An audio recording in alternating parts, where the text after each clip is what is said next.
Yo, shout out guys, another tutorial, another song na naman tayo. So, mula kay Yangkay ulit. So, Yangkay ang tamang pronunciation nito.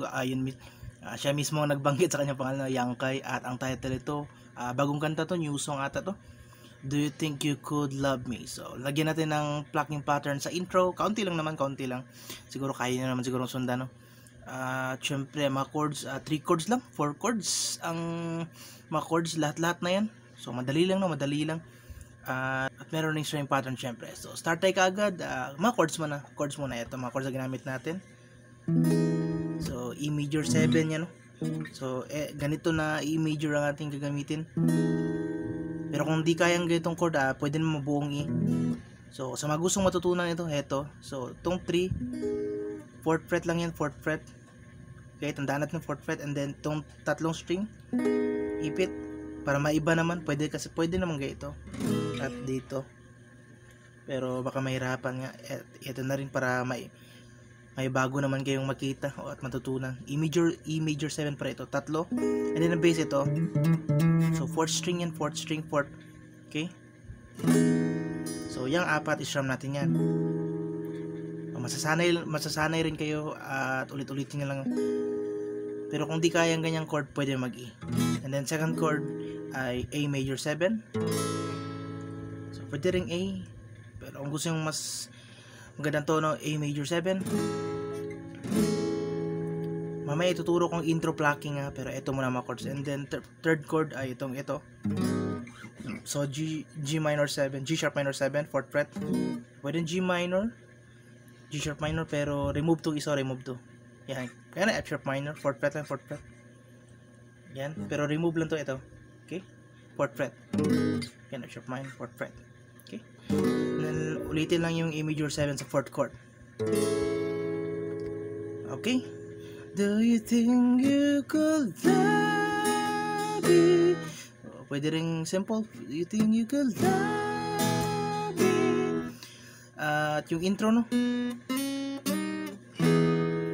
So, heto. Intro na tayo. So, pluck. And then, slide ito. Mula dito, slide dito sa second fret. So, second string yun. Second string. Okay? Pluck. Then, slide dito second fret. Okay? Gets naman siguro. Replay nyo lang, no? Ding, ding. Second, first, sa second fret. Okay? At second string. And then sa fourth fret. Okay? Tuwing. Yan, okay? So, mula dito first fret, second fret, and then slide 4th fret.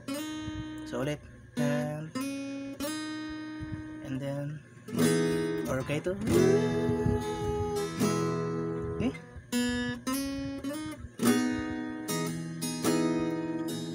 So, replay nyo lang, no? Madali lang naman yun.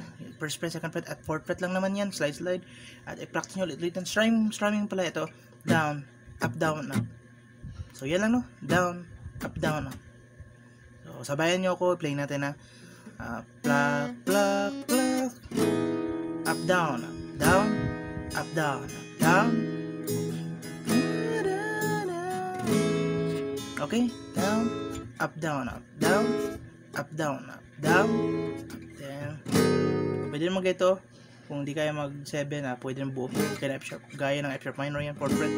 Up, down, okay? Then,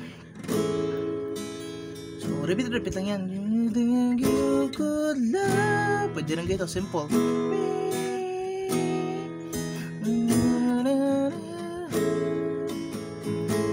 So kaya na bala mag-timing yan na lahat, no? Plucking pattern, chords, pati yung simple, sinuro ko na rin. Yan, simple lang yan.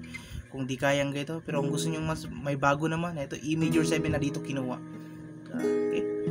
Magandang tono. So, pati string pattern, yun na rin yun. At sabayin nyo lang sa audio, no? Meron namang audio sa YouTube. Search nyo lang, no? Yangkay, Do You Think You Could Love Me? So, yan muna ang tutorial lang. See you sa mga next na uploads, guys. Bye-bye. Do you think you could